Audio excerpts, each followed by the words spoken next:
இந்த நியதியானது இன்று வரை அவர்களால் கடைபிடிக்கப்பட்டு வருகிறது.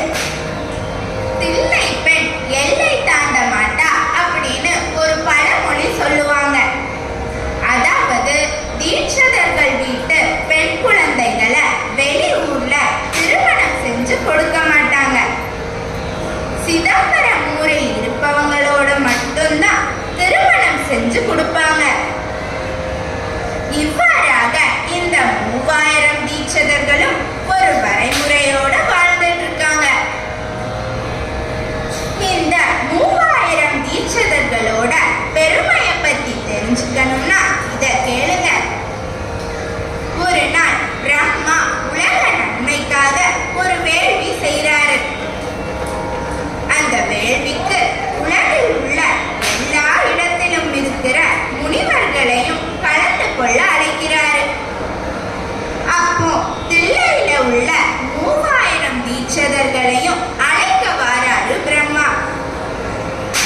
அவர் நடத்தும் வேள்வினா சும்மாவா, கேட்கவா வேணும், அவ்வளவு பெரிய வேள்வி.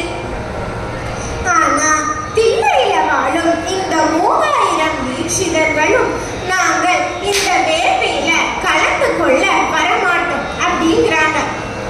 அதற்கு பிரம்மாவோ ஏன் வரமாட்டீங்க, என்னதான் காரணம் அப்படின்னு கேட்கிறாரு.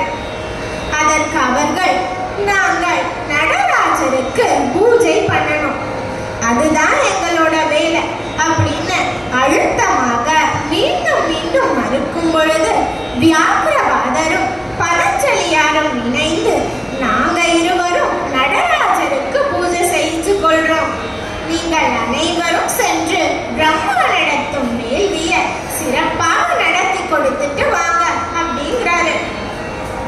அப்படி வேள்விய சிறப்பாக முடித்துவிட்டு பூலோகம் திரும்பும் அனைத்து முனிவர்களுக்கும் வேள்வியின் ஞாபகார்த்தமாக ஒரு சிறப்பு பரிசு கொடுக்கிறாங்க. அப்படி கொடுக்கும் போது இந்த 3000 பேருக்கும் பரிசு கொடுத்துட்டு இருக்காங்க. அதுல 2999 பரிசு கொடுத்தாச்சு, 1 மட்டும் மீதி இருக்கு. ஆனா வந்த 3000 தீட்சிதர்கள் கரத்திற்கும் பரிசு பொருள் கிடைச்சாச்சு. அதான் எல்லாருமே வாங்கிட்டோமே. அப்படி இருந்தும் 2999 மட்டுமே கொடுத்துள்ளது போல ஏன் இருக்கு? அப்படியானா 3000 உள்ள ஆள் யாரு அப்படின்னு திகச்சு போறாங்க. கையில இருந்தே 3000 பேர் தானே வந்தோம், இப்பவும் அதே எண்ணிக்கை தானே இங்கேயும் இருக்கிறோம். அப்போ ஏன் ஒரு நபர் குறைவது போலவே ஒரு பரிசானது மீதம் இருக்கு அப்படின்னு கேட்கும்போது நடராஜ பெருமாள் அங்க எழுந்தருள்கிறார்.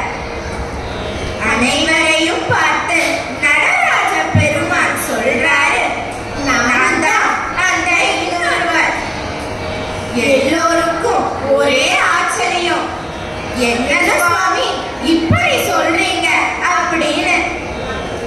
ஆமா, கையில இருந்து உங்களோட வந்தவனும் நான் தான், தில்லையில உங்களோட இருப்பவனும் நான் தான், 3000 பேரில் ஒருவனாக வாழ்பவனும் நான் தான்.